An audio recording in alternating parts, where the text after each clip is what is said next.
Bismillahirrahmanirrahim. Assalamualaikum warahmatullahi wabarakatuh. Sebelum memulai, izinkan saya memperkenalkan diri terlebih dahulu. Perkenalkan, nama saya Mutiara Putri SGC dengan NIM 233010097 dari Universitas Patria Arta jurusan S1 Keperawatan. Baik, dalam kesempatan kali ini saya akan mempresentasikan tugas UAS dari mata kuliah Nursepreneurship mengenai rancangan usaha dalam bidang food and beverage. Dimulai dari nama usahanya, yaitu Kopi Nusantara. Lalu kemudian kita masuk ke dalam bisnis plan Kopi Nusantara yang terdiri dari beberapa poin, yaitu yang pertama ada latar belakang, yang kedua ada analisis SWOT, yang ketiga ada visi dan misi, yang keempat ada sasaran usaha, yang kelima ada strategi marketing, dan yang keenam ada target usaha. Nah, kita mulai dari yang pertama. Yang pertama yaitu latar belakang dari usaha ini. Indonesia dikenal sebagai salah satu produsen kopi terbesar di dunia yang memiliki berbagai macam varian kopi dari berbagai daerah. Saat ini, bisnis kopi adalah bisnis yang cukup menggiurkan karena di masa ini kopi bukan lagi digunakan untuk menghilangkan kantuk, melainkan sudah menjadi bagian dari lifestyle dalam kehidupan masyarakat saat ini. Terlepas dari minum kopi sudah menjadi lifestyle, bisnis kopi mempunyai peluang besar di Indonesia. Berbisnis kopi di Indonesia sendiri tidak akan kesusahan untuk mencari bahan baku utama yang berupa kopi. Karena Indonesia sendiri adalah penghasil biji kopi terbesar ketiga setelah Vietnam dan Brazil. Usaha ini bertujuan untuk memperkenalkan dan memasarkan kopi asli Indonesia yang berkualitas tinggi ke pasar lokal dan internasional. Lalu yang kedua, kita masuk ke analisis SWOT usaha.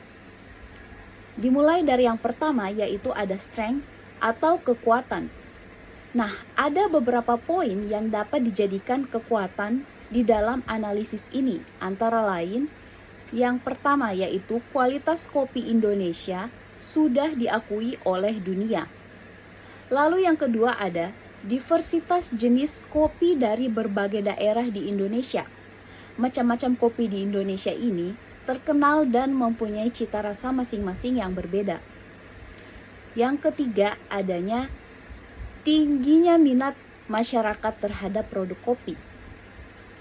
Lalu kita lanjut, selain itu terdapat juga weakness atau kelemahan. Ada beberapa poin yang dapat menjadi kelemahan dalam analisis ini. Yang pertama, tingginya biaya produksi dan distribusi kopi. Yang kedua, adanya persaingan dengan brand kopi lokal maupun brand internasional lainnya. Lalu yang ketiga, kurangnya pengetahuan mengenai pasar internasional. Baik, kita beralih ke opportunities atau peluang.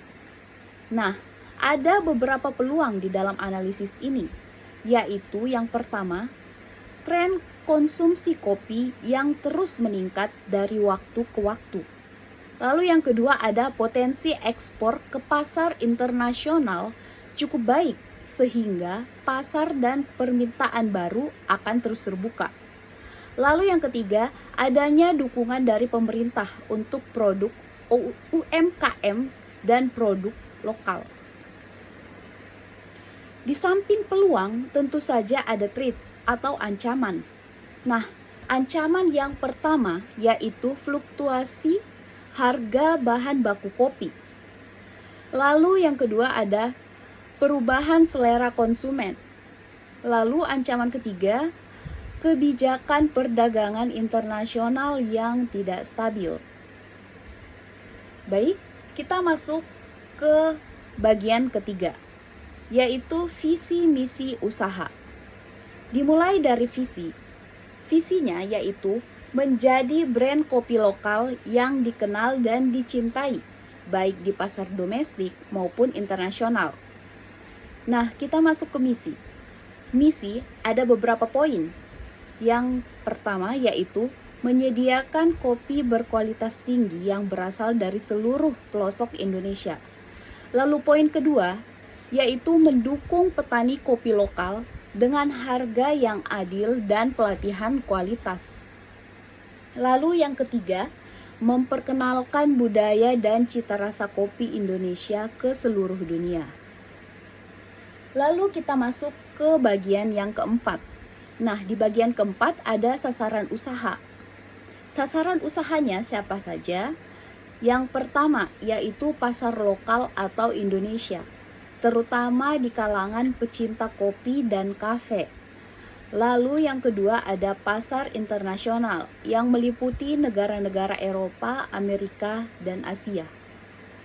Lalu kita masuk ke yang kelima, gambaran strategi marketing. Nah, di gambaran strategi marketing ini ada beberapa poin. Poin pertama yaitu branding. Menggunakan cerita asal-usul kopi dari berbagai daerah di Indonesia. Lalu poin kedua ada digital marketing, di mana mempromosikan produk melalui media sosial, website resmi, maupun platform e-commerce. Lalu selanjutnya ada partnership, di mana usaha ini akan bekerja sama dengan kafe, restoran, dan hotel untuk memperkenalkan produk. Lalu ada event and expo, di mana usaha ini akan berpartisipasi dalam pameran kopi lokal dan internasional untuk memperkenalkan produk lebih luas lagi. Lalu selanjutnya kita masuk ke bagian yang keenam. Ada target usaha, di mana di tahun pertama diharapkan dapat menguasai 5% pangsa pasar kopi premium di Indonesia. Lalu kita masuk ke tahun ketiga, diharapkan dapat menembus pasar internasional dengan menjalin kerjasama distribusi di minimal 3 negara. Lalu kita masuk ke tahun kelima, diharapkan dapat menjadi salah satu dari top 10 brand kopi premium di Asia Tenggara. Baiklah, cukup sekian dari saya. Kurang lebihnya mohon dimaafkan. Wassalamualaikum warahmatullahi wabarakatuh.